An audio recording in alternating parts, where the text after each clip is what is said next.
নমস্কার, আমি সুমন্ত। শুরু করছি অলিম্পিক নিয়ে আজ একটি বিশেষ টক শো। হয়তো আমাদের একটু দেরি হয়ে গেছে আজকে শুরু করতে, কিন্তু অলিম্পিক নিয়ে আমাদের কিন্তু আলোচনা চলছে এবং প্রতিদিন আপনাদের সামনে বিভিন্ন আপডেট আমরা তুলে ধরি। এবং আজকের যে আপডেট সেটা আপনাকে জানিয়ে রাখি যে ইতিমধ্যেই কিন্তু আরো একটি পদকের আশায় রয়েছেন পিভি সিন্ধু এবং লক্ষ্য সেন। তারা কিন্তু দুজনেই ব্যাডমিন্টনে, একজন পুরুষদের সিঙ্গেলসে এবং আরেকজন মহিলাদের সিঙ্গেলসে তারা প্রি কোয়ার্টার ফাইনালে পৌঁছে গেছেন। এবং জানিয়ে রাখবো যে হকিতেও কিন্তু কোয়ার্টারে পৌঁছেছে ভারত। সুতরাং এই মুহূর্তে কিন্তু ভারতের সামনে আরো কিছু পদকের হাতছানি রয়েছে। ইতিমধ্যেই ভারতের কাছে দুটি পদক এসে গেছে। দুটো পদকের ক্ষেত্রেই কিন্তু গুরুত্বপূর্ণ ভূমিকা যিনি পালন করেছেন তার নাম মনু ভাকের। আমরা গতবারও দেখেছিলাম, গত অলিম্পিকে আমরা দেখেছিলাম যে ভারতের কাছে 7টা পদক এসেছিল। সেই 7টা পদকের মধ্যে নীরাজের একমাত্র সোনা ছিল এবং হকিতে ব্রোঞ্জ পেয়েছিল ভারত। কিন্তু এর বাইরে বাকি যতগুলো পদক ছিল প্রত্যেকটি ক্ষেত্রে কিন্তু মহিলা বিজেতা ছিলেন। তা সে পিভি সিন্ধু হোক, লাভলিনা হোক, বা যে হোক না কেন, মীরাবাই চানু হোক না কেন, প্রত্যেকেই কিন্তু মহিলা ছিলেন। এবং এবারও কিন্তু এক মহিলার হাত ধরেই পদক এসছে ভারতের কাছে। দুটি পদক পিছনেই কিন্তু সেই মনু ভাকের শুটিং এ তিনি এনে দিয়েছেন ভারতকে পদক। সুতরাং গোটা বিষয়টি নিয়ে ইতিমধ্যেই কিন্তু আমরা দেখেছি যে ভারতবর্ষের প্রধানমন্ত্রী নরেন্দ্র মোদী, রাষ্ট্রপতি দ্রৌপদী মুর্মু তারা যেমন শুভেচ্ছা জানিয়েছেন এবং তার সঙ্গে সঙ্গে কিন্তু মনু ভাকের একটি বিশ্ব রেকর্ড করেছেন, ইতিহাস সৃষ্টি করেছেন। ইতিহাসটা কিরকম? তা হলো ভারতবর্ষে, স্বাধীন ভারতে প্রথম অ্যাথলিট তিনি, যিনি একই অলিম্পিকে দুটি পদক জয় করেছেন। অর্থাৎ ভারতবর্ষের প্রথমবার এমন একটি নজির সৃষ্টি হয়েছে। এই গোটা বিষয় নিয়ে আমরা আজ আলোচনা করব। স্টুডিওতে আমাদের সঙ্গে আজ একজন অতিথি রয়েছেন যাকে আপনারা হয়তো প্রায়শই আমাদের স্টুডিওতে দেখে থাকেন। মণিময়দা আছেন আমাদের সঙ্গে, বিশিষ্ট সাংবাদিক। মণিময়দা, স্বাগত। মণিময়দা, শুরুতেই যেটা জানতে চাইবো যে দীর্ঘদিন আপনি ক্রীড়া সাংবাদিকতার সঙ্গে যুক্ত।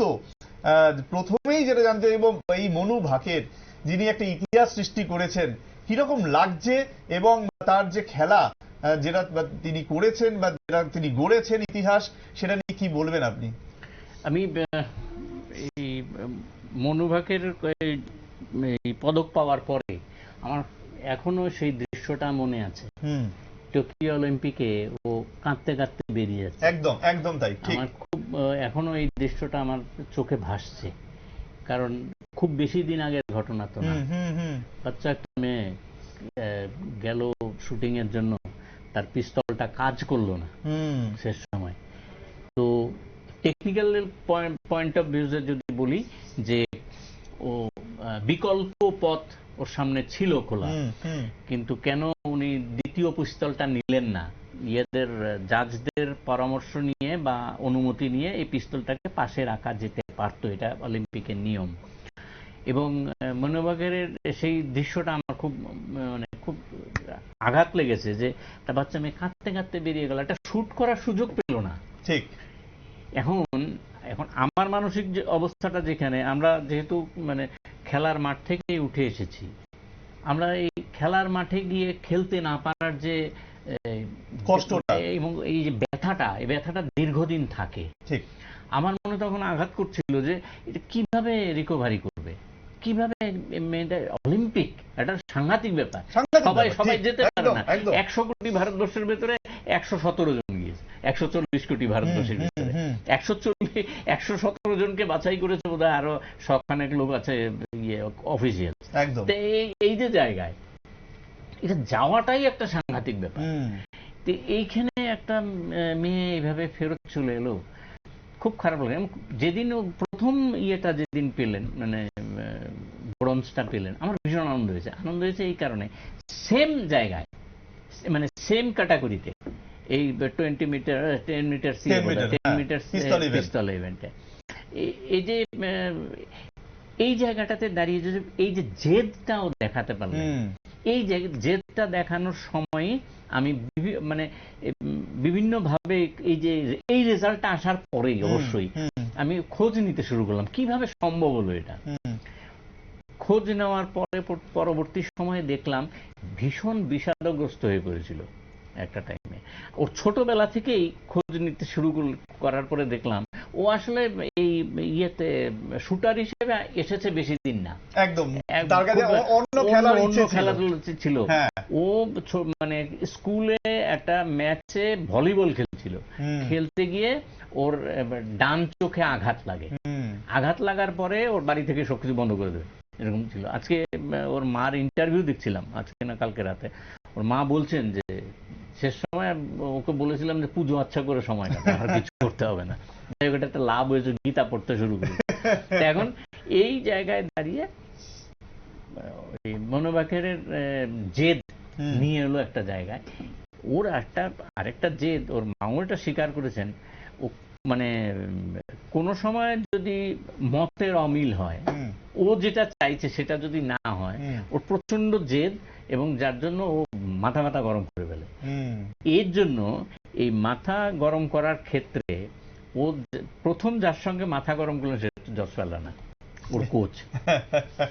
যশপাল রানা একজন অলিম্পিয়ান, এবং ওখানে মেডেল পাননি, কিন্তু ইয়ে পর্যন্ত এশিয়াড পর্যন্ত মেডেল ছিল। যশপাল রানা খুব ভালো কোচ। যশপাল রানা সঙ্গে সাংঘাতিক ঝামেলা হলো, শেষ পর্যন্ত ভুলটা বুঝতে পারলেন এই মনোভাবে, শেষ পর্যন্ত যশপাল রানার কাছেই গেলেন। আমি শুনছিলাম একজনের কমেন্ট্রি, আমাদের বোধহয় সম্ভবত ইয়েতে নিজের নিউজ চ্যানেলে পাঠানোর সময় এটা ও দিয়ে দিয়েছে ইয়েতে। সেখানে ও বলছে যে যশপাল রানা যখন শেষ রাউন্ডে, যখন থার্ড হয়ে যখন ফাইনাল রাউন্ডে উঠলো, ওর বেরিয়ে যাওয়ার কথা, মনোবাকের আউট হয়ে যাবে এমন একটা অবস্থা। প্রায় বলছে যে একটা অন্ধকার পরিস্থিতি ওইখানে। অন্ধকার মিনস ওয়েদারটা খুব খারাপ ছিল, মনোবাকের পারবে কিনা নিয়ে সন্দেহ ছিল। যখন ও ফাইনালে উঠেছে, যশপাল রানা হাউ হাউ করে কাঁদতে শুরু করেছে। হ্যাঁ, এই হচ্ছে খেলোয়াড়ি মনোভাবের সেন্টিমেন্ট এই জায়গাটায়। এইখানেই মনোভাবের মাত্রা করে দিলেন। এবং পরবর্তী সময়ে গীতা পাঠটা অনেক কিছু এসছে, ঘটনাটা তা না। ঘটনাটা হচ্ছে যে প্রচন্ড ডিসিপ্লিন লাইফ করেছেন, ব্যবহার করেছেন। এবং এই যে কালকে যে সর্দারজি যে করেছে মনুর সঙ্গে, যিনি সরবজিৎ সিংও স্বীকার করেছেন যে আমিও এত ডিসিপ্লিন না।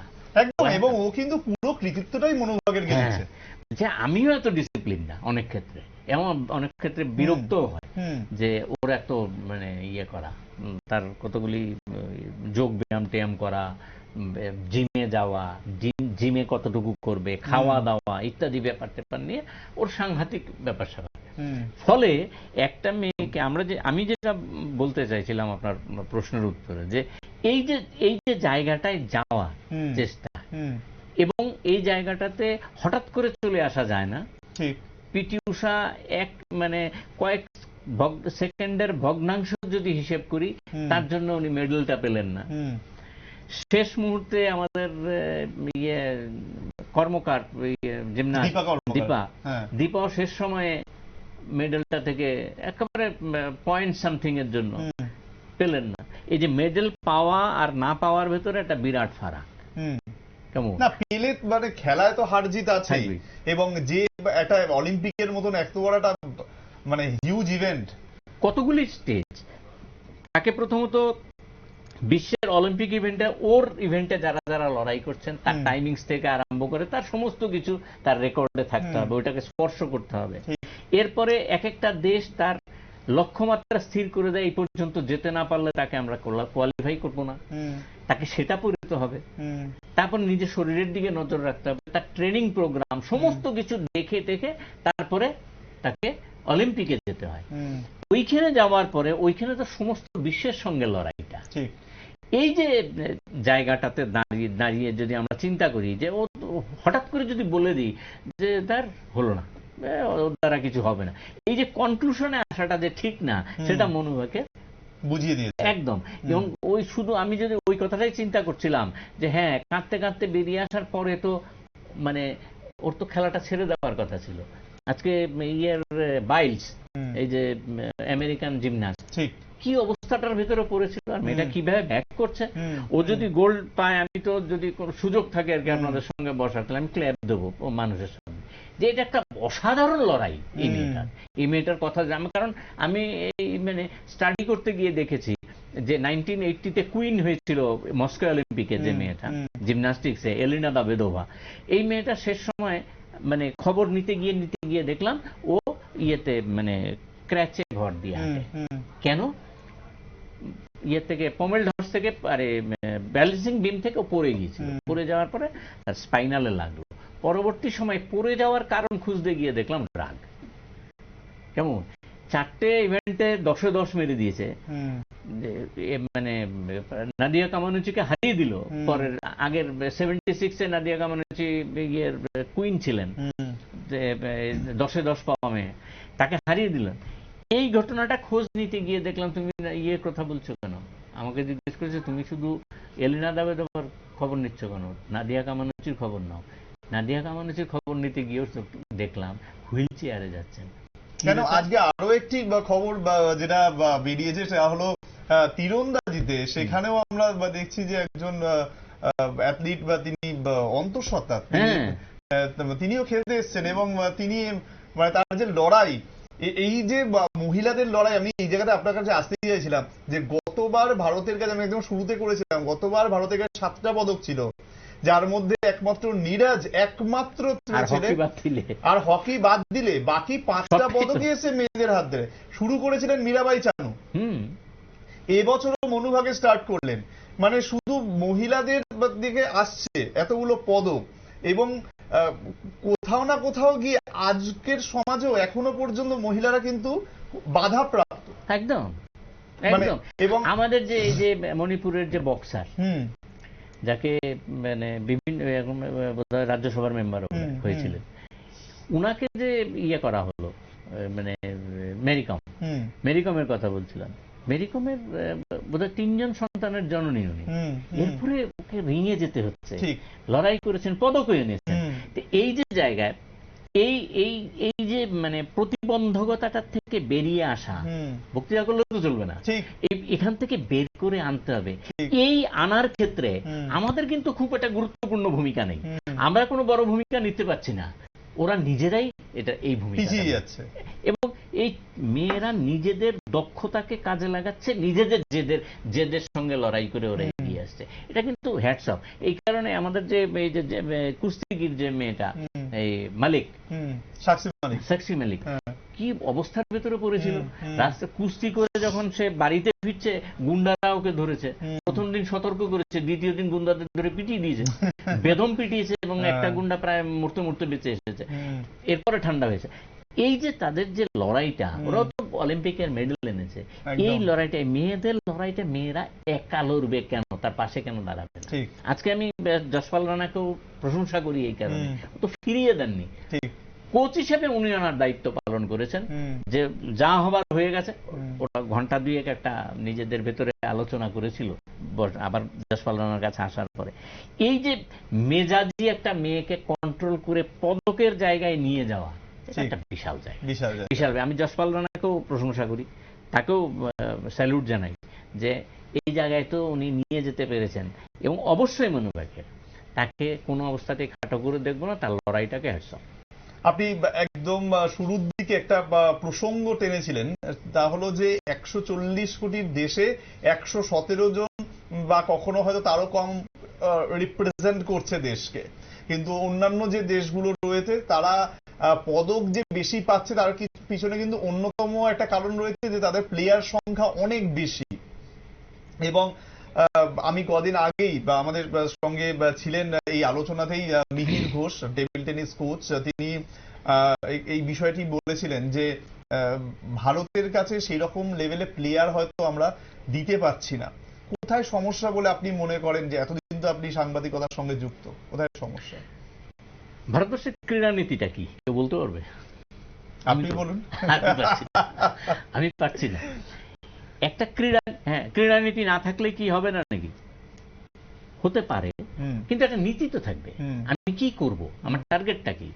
আমি অলিম্পিকে যাব। আমার এখনো মনে আছে মেক্সিকো অলিম্পিকের সময় তখনই ঠিক হয়ে গেছিল 1980 সালে প্রায় 14 বছর পর, মানে 14 বছর পরে মেক্সিকো অলিম্পিকের পরে, তারপরে মস্কো অলিম্পিকে হবে, 1980 সালে মস্কো অলিম্পিক হবে। মেক্সিকো অলিম্পিক থেকে সোভিয়েত ইউনিয়ন প্ল্যানিং করে নিল তাদের 1980 সালে কে হবে। হ্যাঁ, এলিনা দাবেদোভার কথা যা বললাম, এলিনা দাবেদোভা না, মানে ওই ওই মেক্সিকো অলিম্পিকের সময় ওই ট্রেনিং ক্যাম্পে ছিলেন না, উনি পরবর্তী সময়ে এসেছিলেন। এরকম পৃথিবীতে কিছু কিছু মানুষ আসে যারা হঠাৎ করে চলে আসে, ভয়ঙ্কর ভয়ঙ্কর মানুষ আছে, যেমন বব বিমান, এরকম আর কি। বব বিমান জীবনের সেরা লাফটা দিয়েছিলেন, সেটাই ওয়ার্ল্ড রেকর্ড। এরপর আর উনি কোয়ালিফাইং রাউন্ড পেরোতে পারেন বব বিমান, এই যে 29 ফুট 8 ইঞ্চি লাফিয়ে ফেলেছিলেন।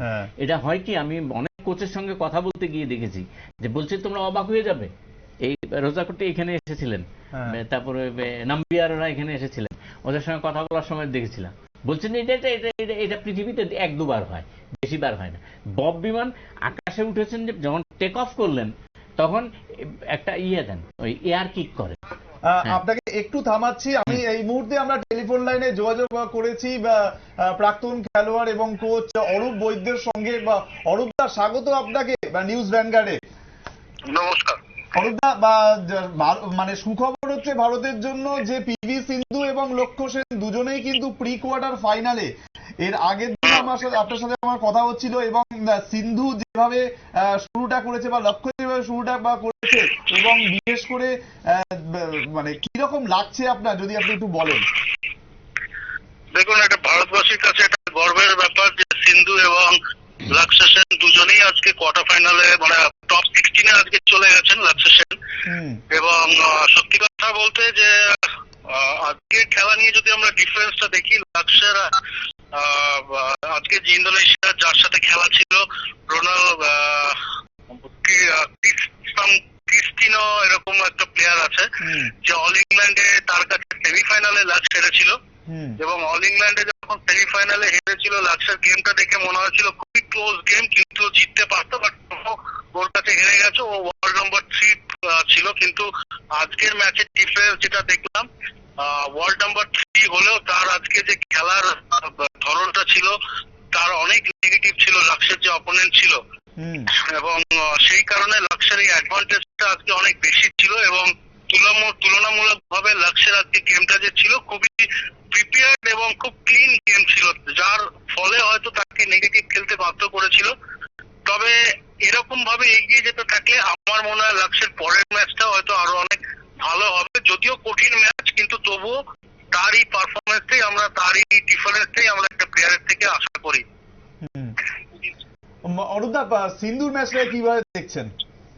সিন্ধুর ম্যাচ দেখুন, সিন্ধু যে পর্যায়ে রয়েছে, যেরকম ডিটারমিনেশন, যেরকম ভাবে সিন্ধু নেমেছে খেলতে, এবং যার অপোনেন্ট সিন্ধুর এগেন্স্টে খেলেছে, খুবই ইজি অপোনেন্ট, সিন্ধুর তুলনায় খুব ইজি অপোনেন্ট। বিকজ আজকে যার সাথে সিন্ধুর ম্যাচ ছিল, আমি আগেও বলেছিলাম অলিম্পিক্সে যার সে খুব প্রিপেয়ার্ড হয়ে আসে, কিন্তু তুলনামূলক ভাবে সিন্ধুর যার সাথেই আজকে খেলা ছিল, সিন্ধুর কাছে তার খুব ইজিয়েস্ট অপোনেন্ট বলে আমার মনে হয়েছে। সুতরাং সিন্ধুর খেলাটাও আজকে আমার খুব রিল্যাক্স গেম লেগেছে। তবে এইটা সিন্ধুর জন্য অনেক উপকার করছে, যখন টাফ ম্যাচ আসবে সিন্ধু আরো বেশি ভাবে আক্রমণাত্মক হতে পারবে এবং আরো ভালোভাবে ফ্রেশ হয়ে খেলতে নামতে পারবে।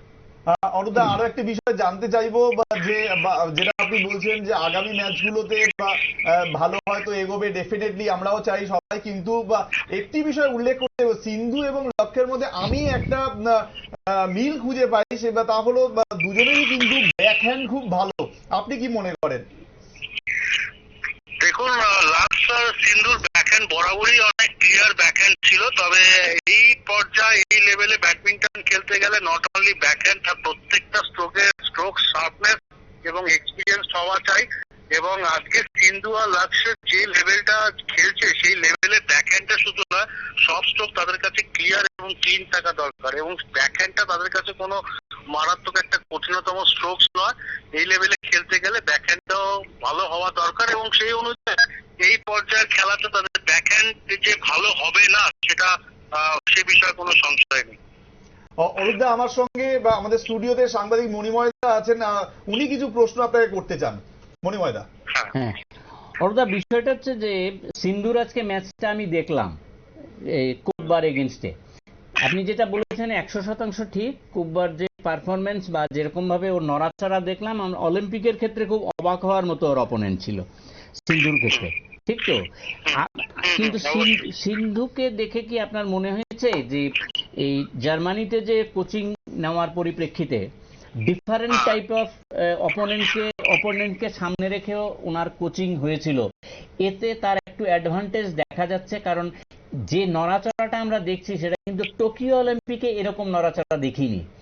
অনেক বেশি সফট, অনেক বেশি দ্রুত সরতে পারছেন, বিশেষ করে নেটের কাছ থেকে যখন পেছনে চলে আসছেন খুব দ্রুত আসছেন। উচ্চতাটা একটা ব্যাপার, এটা একটা অ্যাডভান্টেজ বলে কি মনে হচ্ছে? দেখুন, এটা তো সব থেকে বড় অ্যাডভান্টেজ, এবং তার থেকেও অ্যাডভান্টেজ সিন্ধু কিন্তু বেশ কিছুদিন হলো প্রকাশ পাডুকোনের আন্ডারে প্র্যাকটিস করছে। এবং আমি এটা সবসময় মানি, একটা প্লেয়ারের সামাও এক এক সময় এক একটা কোচ শুট করে। ডেফিনেটলি সিন্ধু যে ট্রেনিংটা করে এসছে, অবশ্যই সে এক্সপিরিয়েন্স ট্রেনারের কাছে ট্রেনিং করে এসছে, কিন্তু ওয়ারাস প্রকাশ স্যারের আন্ডারে ট্রেনিং করা বা বিমল স্যারের কাছে আন্ডারে ট্রেনিং করা, আমার মনে হয় ও খুব ফ্রি মাইন্ডে ফ্রিলি ভাবে এখন প্র্যাকটিসটা করতে পারছে। এবং ওর যে প্রপার যে ভুলগুলো, যেসব জায়গাগুলো ওর ভুল ছিল, যেসব জায়গা থেকে অপোনেন্ট ওর কাছ থেকে পয়েন্ট পাচ্ছিল, আমার মনে হয় সেই জায়গাটা ওর কাছে এখন অনেক ক্লিয়ার হয়ে গেছে, ক্লিন হয়ে গেছে।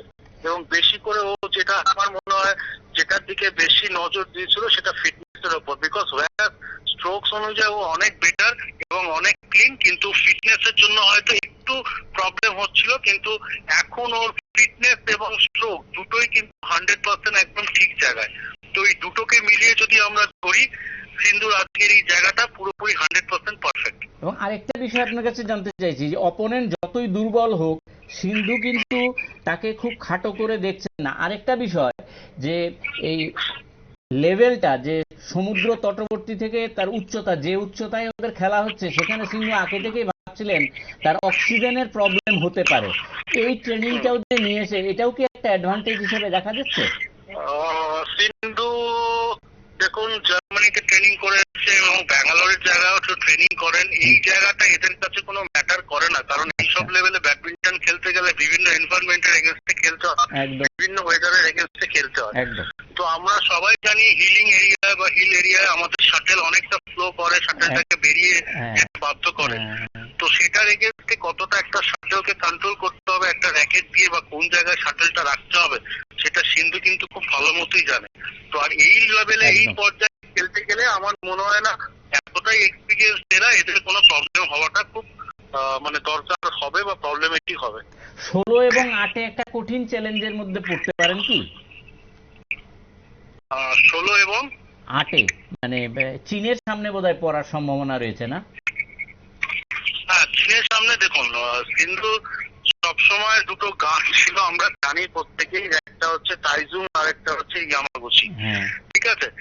তো আমার মনে হয় না যে এই নেক্সট আপনার তাইজুং বা ইয়ামাগুচির সাথে খেলা আছে। তবে প্রতিপক্ষের সাথে খেলতে গেলে হ্যাঁ, সিন্ধুকে যথেষ্টই ফিটনেসটা বজায় রেখে এবং তাকে কন্ট্রোল করে অনেক জায়গায় জায়গায় শাটলটাকে রাখতে হবে, এবং প্রত্যেকটা র্যালি ওকে খুব কনসেন্ট্রেট ভাবে খেলতে হবে। এবং সেটার জন্য যেটা আপনার সব থেকে দরকার সেটা হচ্ছে এক্সপিরিয়েন্স, এবং হচ্ছে ম্যাচ উইনিং যেটা থাকা দরকার, সেইটাকে সিন্ধুকে সেই জায়গাটাকে রেখে কিন্তু খেলতে হবে। আর অ্যান্টিসিপেশনটাকে অবশ্যই সিন্ধু রাখতে হবে, কারণ একটা প্লেয়ারের এগেনস্টে যখন এই লেভেলের কোনো পর্যায়ে ম্যাচ সিন্ধু খেলবে, একটা শাটল স্ট্রোকস করবার পর তার রিটার্নটা কোন জায়গায় আসতে পারে সেটা যদি সিন্ধু ধরে নিতে পারে, আমার মনে হয় না তার কোনো অসুবিধা হবে। খুব ভালো লাগলো কথা বললে আপনার সঙ্গে। ধন্যবাদ অরূপ, আমাদের সঙ্গে কথা বলার জন্য। অরূপ বৈদ্য, প্রাক্তন ব্যাডমিন্টন খেলোয়াড় এবং কোচ, আমাদের সঙ্গে এতক্ষণ টেলিফোন লাইনে কথা বলছিলেন এবং বেশ কিছু গুরুত্বপূর্ণ বিষয় তিনি কিন্তু আজকে তুলে ধরলেন। এবং খুবই ইন্টারেস্টিং এই মুহূর্তে দাঁড়িয়ে অলিম্পিক্স রয়েছে, যেখানে আমরা দেখতে পাচ্ছি যে ভারত কিন্তু দুটো পদক হয়তো জিতেছে, কিন্তু ব্যাডমিন্টন থেকে এই মুহূর্তে কিন্তু ভারত অন্তত দুটো পদক আশা করছে, কারণ এরপরে কিন্তু ডাবলস রয়েছে, সাত্বিক চিরাগ জুটি আসবে, তাদের একটা খেলা রয়েছে। কি মনে হচ্ছে বা কোন জায়গায় ভারত মানে ব্যাডমিন্টনে অন্তত কোন জায়গায় শেষ করতে পারে? মহিলাদের ক্ষেত্রে মনু ভাকের কথা যখন বললাম, তখন ভারতবর্ষের ক্ষেত্রে একটা ইতিহাস হয়েছে। হ্যাঁ, এই মানে কেউ একই অলিম্পিকে দুটো পদক নেই, আর মহিলা হিসেবে তো নেই। যদি লক্ষ্য সেন তার যদি পদক পান তাহলে পুরুষ ব্যাডমিন্টন খেলোয়াড় হিসেবে উনি প্রথম হবেন। এই যে এই লক্ষ্যগুলি, আমাদের পদকটাও যেমন 10-এর দিকে যাওয়ার জন্য ভারত সরকার বলছেন 10-এ যেতে হবে, ডবল ডিজিটে। পাশাপাশি কিছু কিছু কিন্তু আমাদের দেশের ক্ষেত্রে একটা গৌরব অর্জন করছেন, মহিলাদের ক্ষেত্রে যেমন হলো, আর পুরুষদের ক্ষেত্রে আরো একটা কিন্তু রয়েছে, তা হলো পিভি সিন্ধু হ্যাট্রিকের মুখে দাঁড়িয়ে পরপর 3বার এটা আছে।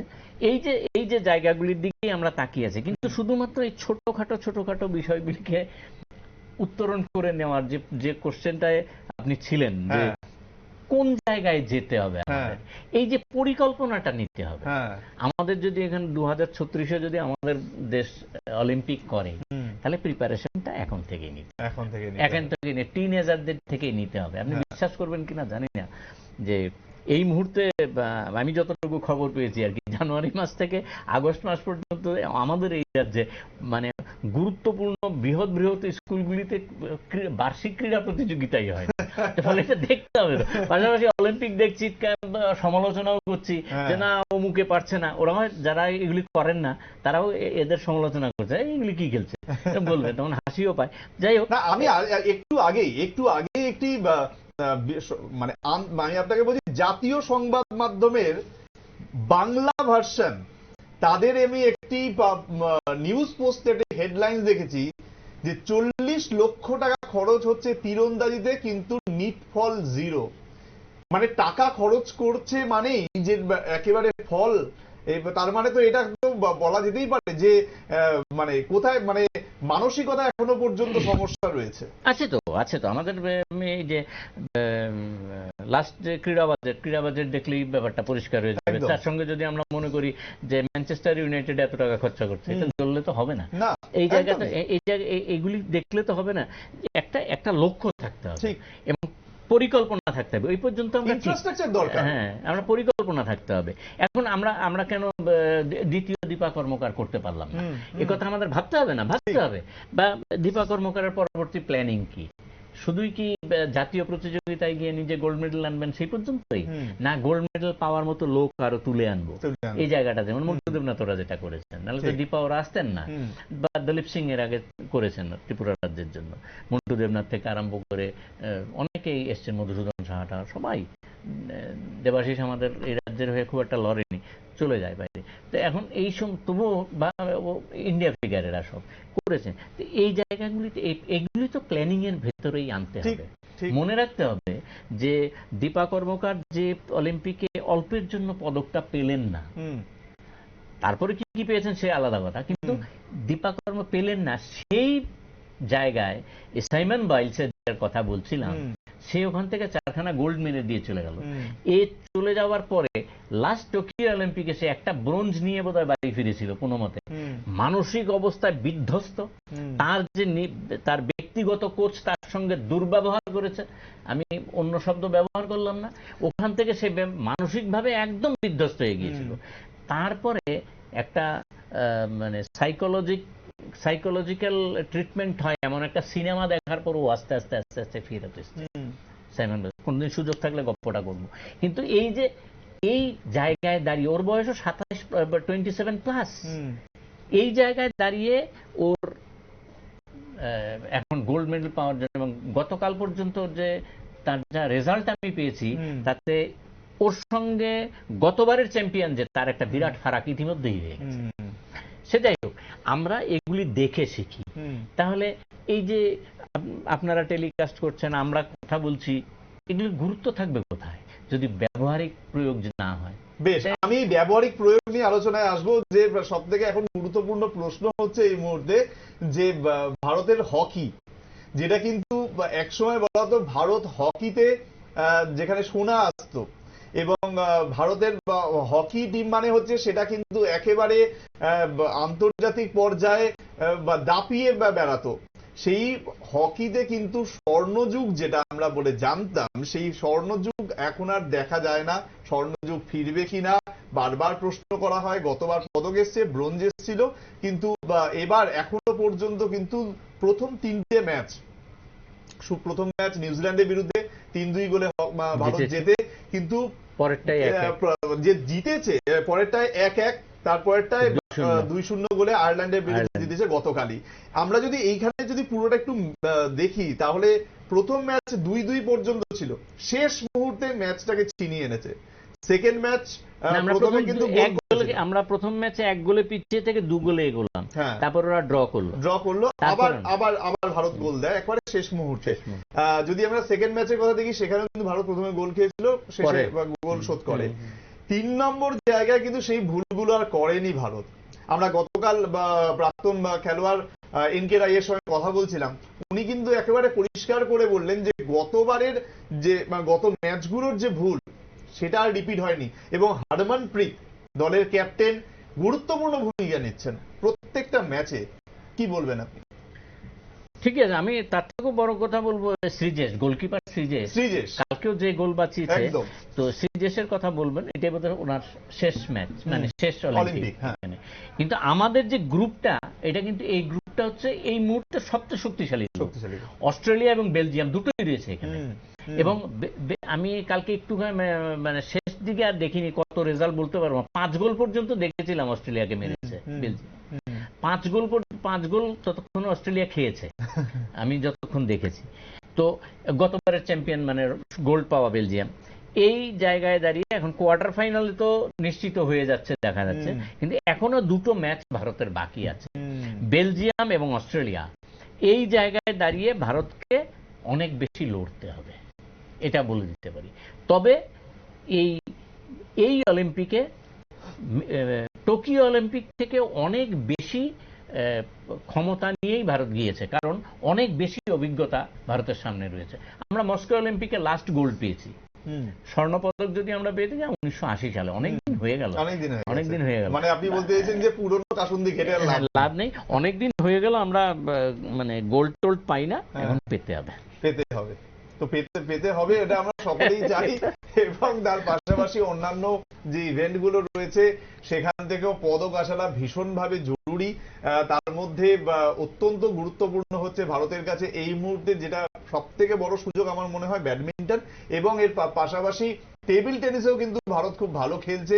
মনিকা বাট্রা, তার আজকে খেলা রয়েছে রাতে, এবং মনিকা বাট্রা কিন্তু উনি একটি রেকর্ড করেছেন। মহিলাদের বিষয়ে একটু আমরা আলোচনা করছিলাম, কিন্তু উনি যে রেকর্ডটি করেছেন তা হচ্ছে শেষ 32-এ তিনি চলে আসেন, এবং যে গত ম্যাচ সেখান থেকে কিন্তু একসময় প্রতিপক্ষকে 4-0 পর্যন্ত তিনি লিড নিয়েছিলেন প্রতিপক্ষের বিরুদ্ধে, এবং তারপর প্রতিপক্ষ ফিরতে চাইতো, তাকে আর সেই সুযোগটা দেননি তিনি।